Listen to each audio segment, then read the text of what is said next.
Hello everyone, welcome back to our channel English माध्यम के platform पे मैं हूँ आपकी एडुकेटर प्रियंका ठाकुर। और हम सॉल्व कर रहे हैं editorial based practice exercise. Start करते हैं आज का session with thought of the day, that is all our dreams can come true if we have the courage to pursue them.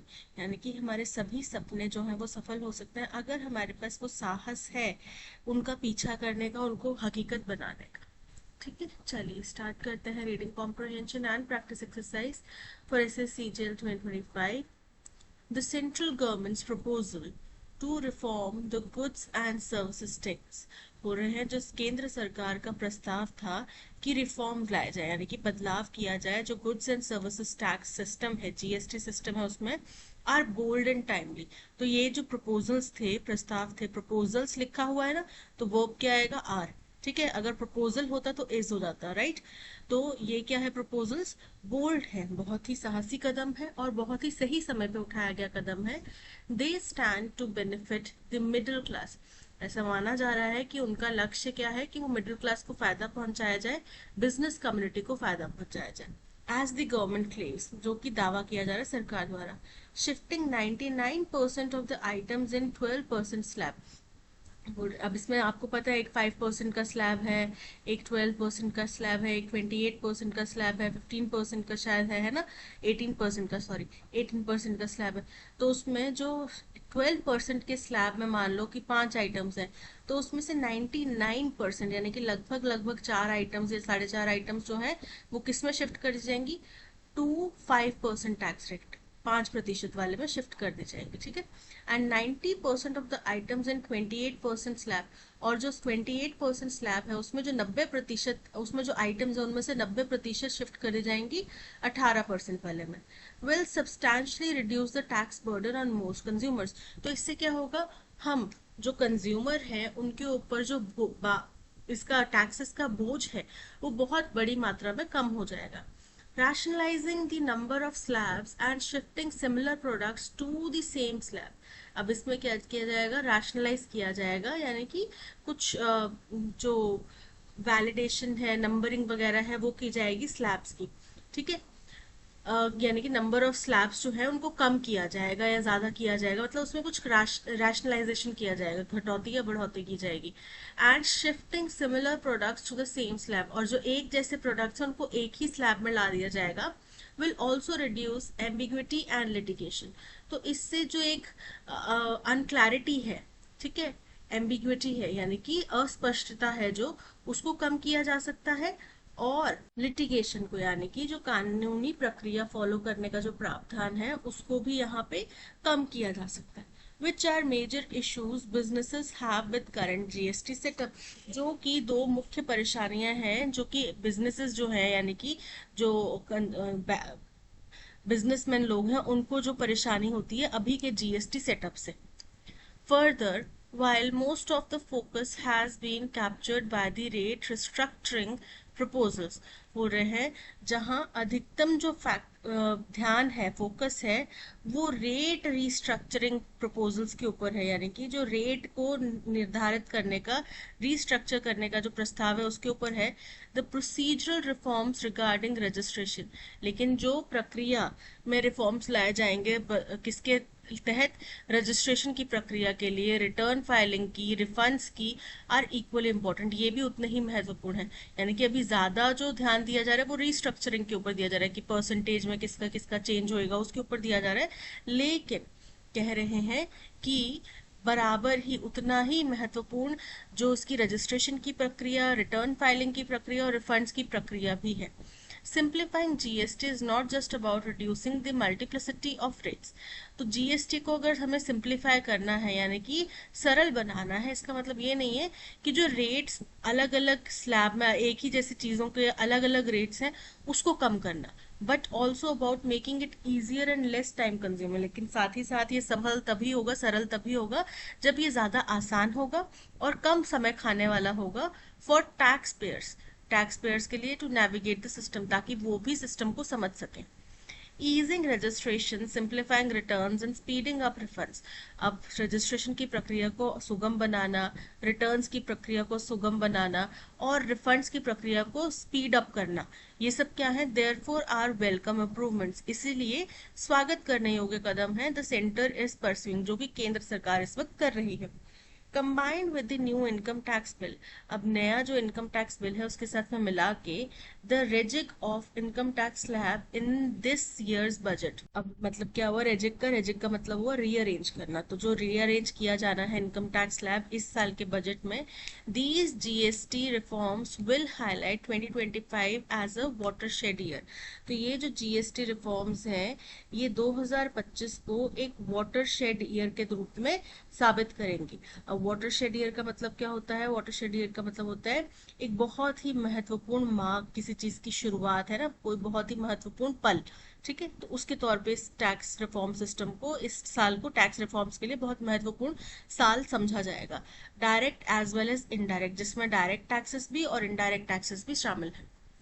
While the government has not made an official estimate of what the revenue impact of these reductions will be, जहां अभी तक सरकार ने कोई भी official estimate, अनुमान नहीं दिया है कि रेवेन्यू के ऊपर क्या प्रभाव पड़ेगा इन रिडक्शंस का।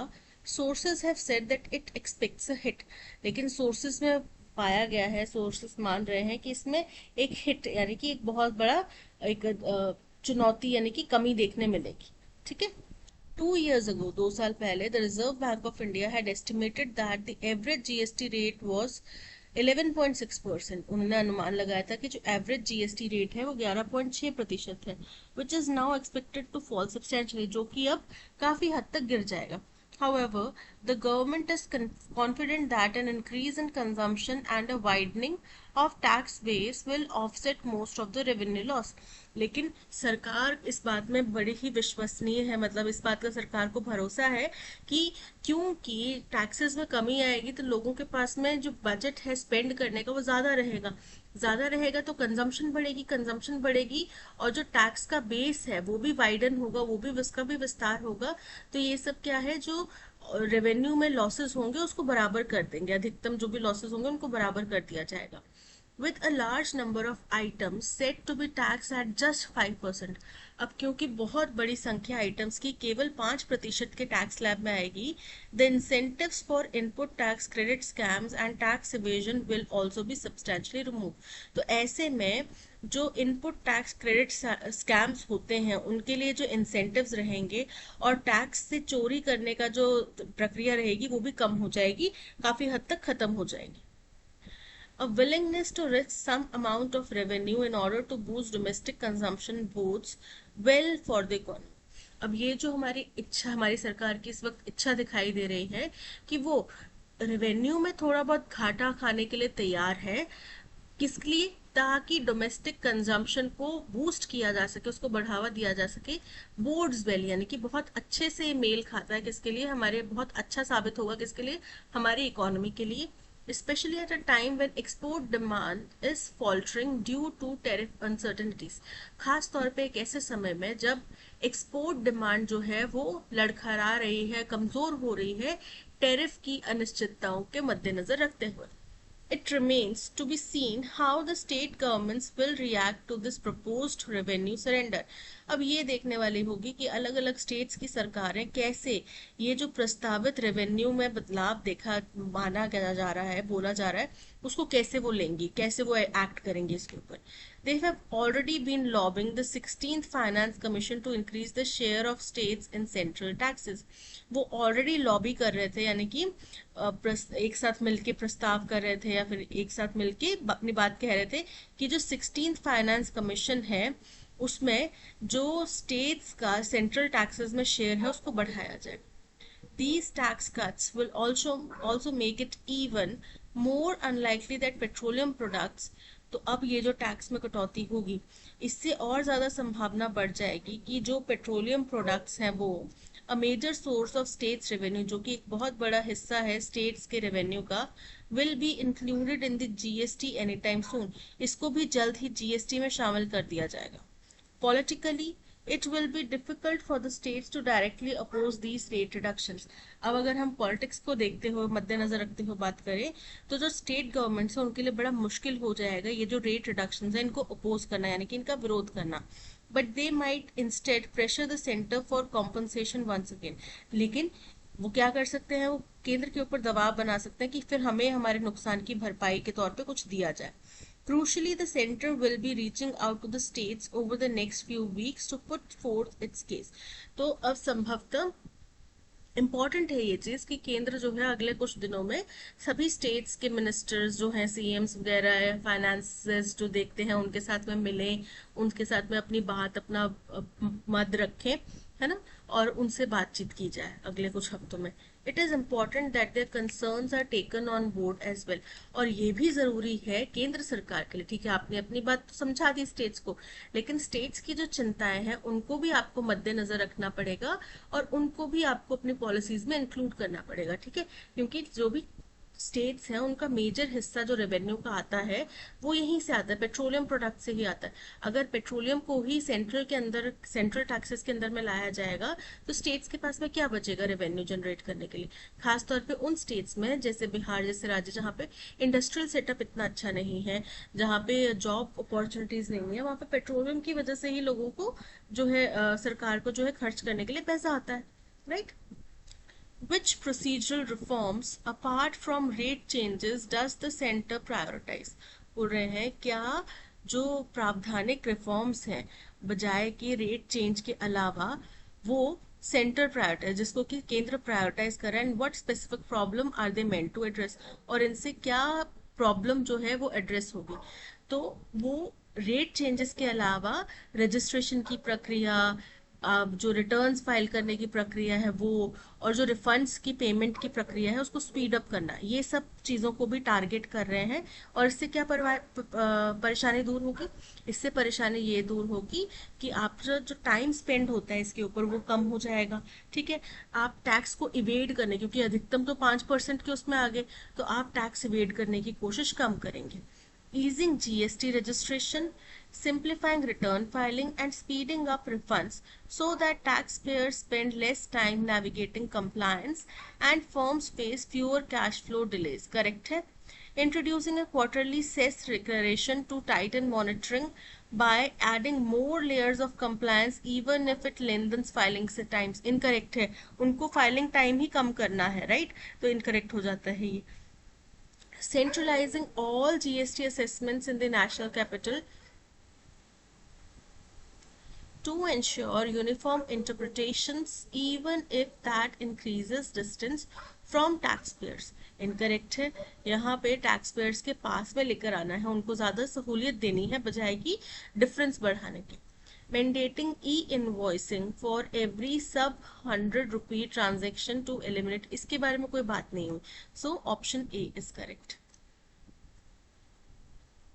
Why are state governments likely to seek compensation rather than openly opposing the proposed rate reduction? बोल रहे हैं क्यों स्टेट गवर्नमेंट्स हो सकता है कि कॉम्पनसेशन डिमांड करें बजाय कि इसका विरोध करने के. तो क्योंकि पॉलिटिकल जो चीज है, पॉलिटिक्स जो है, क्योंकि उनको भी जनता की नज़र में अच्छा बनना है, जो भी स्टेट गवर्नमेंट्स हैं, चाहे विपक्षी दल है चाहे उनके समर्थक दल हैं, तो उनको भी जनता की नज़र में, क्योंकि नेक्स्ट टाइम भी तो वोट चाहिए, तो वो ये तो नहीं बोल सकते कि नहीं भाई हम टैक्स रेट कम नहीं करेंगे, राइट. तो उनको भी अच्छा बनना है, उनको भी वोट्स चाहिए, तो वो पॉलिटिकल जो सिनेरियो है उसकी वजह से ये चीज़ होएगी, ठीक है. Because the cuts imply a revenue surrender for states while they are already lobbying the 16th Finance Commission for a higher share, with petroleum products unlikely to enter GST soon.